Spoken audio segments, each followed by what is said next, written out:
very much, Dennis, longtime NBCer. We miss you. Thank you, Ernie. This is really old home week for me. I was the one bit missing from my bio was the 10 years I spent in Elmira, New York. So for me, the world came to us through WENY, and then when my father coughed up the money to bring the teleprompter cable company in town, and that really opened my horizons. Then we got WBNG Binghamton, so we had the 2 stations. And I was parked in front of the television watching Walter Cronkite. We moved away, and I did grow up on the Jersey Shore before it was a show. And life unfolds, and I'll spend tonight again in our apartment back in New York. And I just know so many people on this dais. Ernie, as he correctly said, he and I were running mates at Channel 2 in New York. Deborah Norville I've known for years, and you already know this about her. Where I see Deborah most is at a charity function where she has agreed, despite a killer schedule, to do one more event that night and raise money for one more good cause in New York and its environment. And she doesn't get near enough credit for that.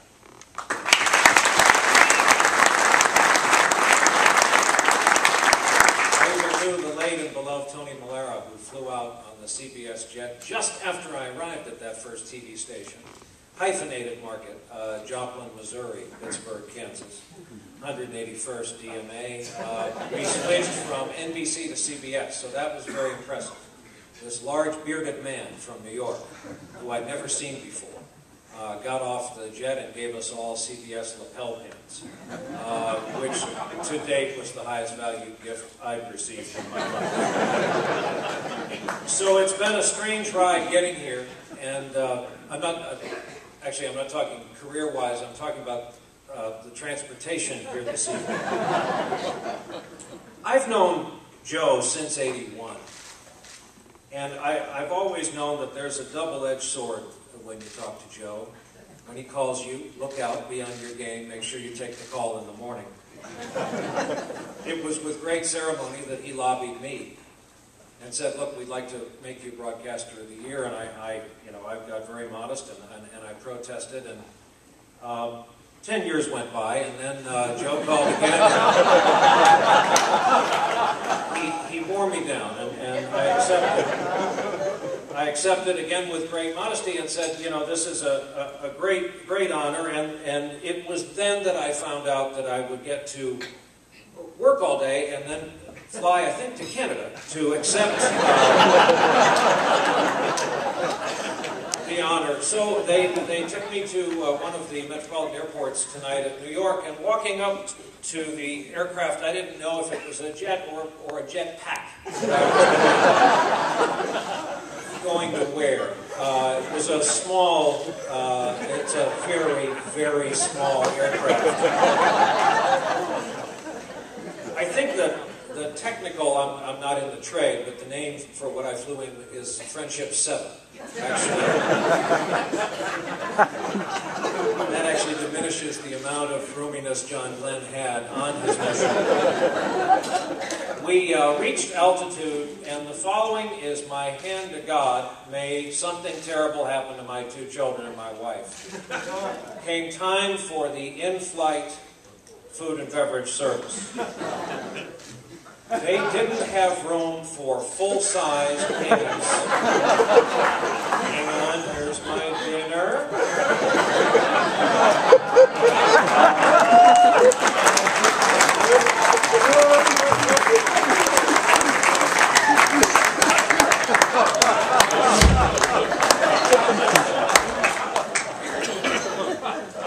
Late rim shot, but thank you. Appreciate you still being with us. Regis has been out for a good 10 minutes, but thanks.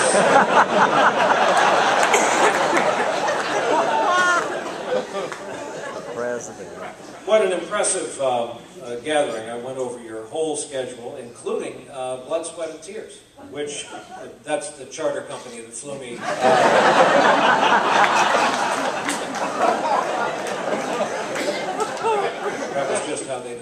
pre-boarding process. Honest to God, we're in such trouble. You know you're in trouble. The pilot doesn't need to turn around and tell you we'll be 6 hours tonight en route up to Lake George. He just has to move his head like that, right there. They ask, it's so small, they ask the passenger to make the final, the big schmagegi thing that goes on. You close the door. There's no way I should be responsible for the closing of the door. On the big commercial flights, there's easily a staff of 6 people. They announce it. They have something called cross-check. That's on flights with more than the one door, I guess. But they asked me to reach out and bring the bottom half in, then the top. I had to press schmagegi there and then throw the mishpucha to the far... again, these are trade terms. And I've got to fly back with Regis. I have the Bose noise canceling. They're not lying in that commercial. That's fantastic. I brought them knowing we would be together tonight. But never fly with an icon. I'm a realistic guy. I've been in the news business 26 years, so I can see what's going to happen tonight. I told my wife, look for the wreckage right past the, and never fly with an icon, because this guarantees me top of the second graph. Because this will be Ripa co-star killed in, and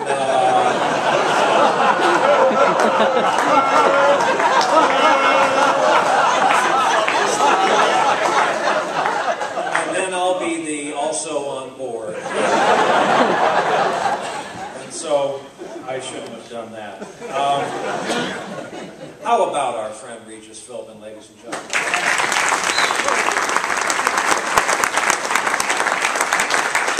A guy who, you know, he alone knew as a young man what we all would later learn, that he was without talent.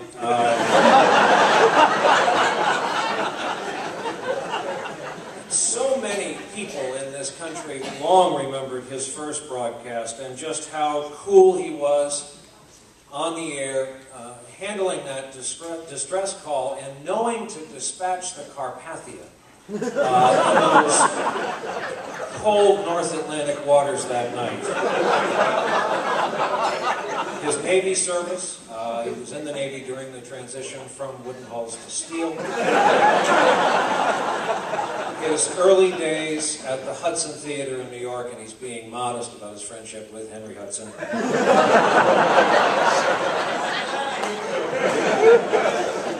I got one more. Doing weather in the early days when the forecast was the Earth will continue to cool.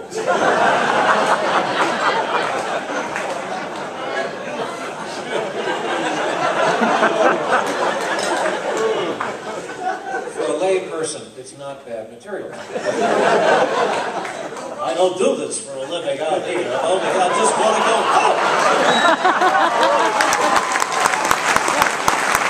Go into my bed next to my wife Joy and go to bed.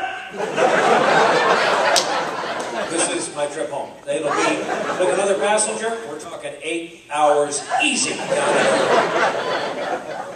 And here's how I know Riley. Riley had the story right. I stand before you, a college dropout. I kicked around. I did a one-year unpaid internship in D.C., and I needed work. And I answered an ad in the classifieds of the Washington Post for a clerk typist, not knowing where the hell it was. I drove up to 1771 N Street Northwest and got out of a cab. And I look up at this building, and it says National Association of Broadcasters. First time I knew. Growing up as an Irish Catholic kid on the Jersey Shore, my dearly departed mother always would point out correspondents and anchors on television, knowing I was always writing for the student paper, always so interested in what was going on and what Walter was telling us every night. She'd always say, bless her heart, you know, you could do just as well as those people. I think you could do a better job. There are people on the air still today in New York that she called out by name and said, come here, look at this, you could do better than that. And so the wheels started to turn, and I got out of that cab, and I took that job. I answered phones. I was Joe remembers, I sat outside of the office of the chief lobbyist. Vince Wazlewski ran the shop. I worked for a guy named Spencer Dennison. And those of you who received dunning notices to give to the Political Action Committee, I typed them, and I licked those stamps. O'Shaughnessy. And that's what my job was. And I also was liaison with all the state associations. And so I got to know the broadcasting community before I worked up the guts to say to my boss, you know what I've always wanted to at least try, to know whether I'm good at it or not.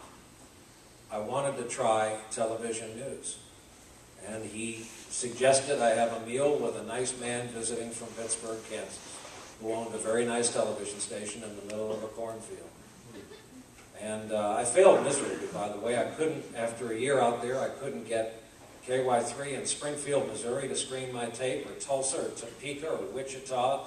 Lord knows St. Louis and Kansas City laughed me out of their newsroom. So I went back to D.C. because I had to find work, got work as a courier, got a part-time job typing in the letters at a TV station on the Chiron machine. One thing led to another, and great good luck and great fortune led me into the path of news directors and producers who believed in me and put me on the air and in effect gave me everything I enjoy today. So my years at the NAB, I knew guys like Riley and O'Shaughnessy were legends because they told me.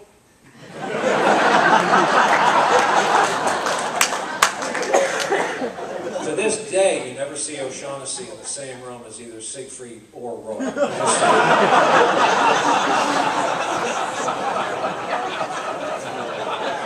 Song tonight, I remember that. Never. There's no picture of showing all three of them. So, Joe, I join people all across this state, all across this country, who are wondering how it is you're still running this outfit. I'm proud to stand before you a friend of Joe Riley, and I always will be. I'm also proud to stand in front of you as a broadcaster.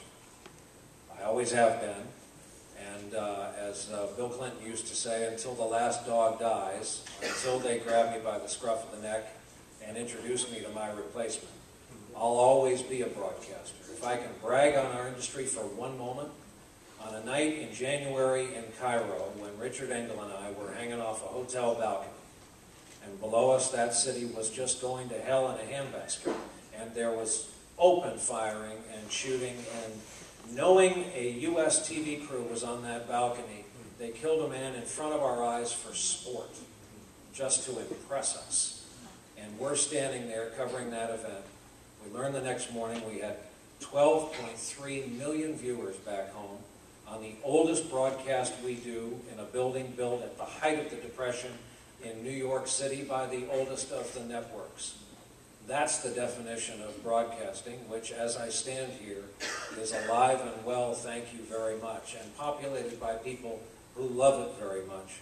A healthy industry, thanks in large part to associations like this and to good people like our friend Joe Riley. Thank you for this honor tonight. Thanks for being here.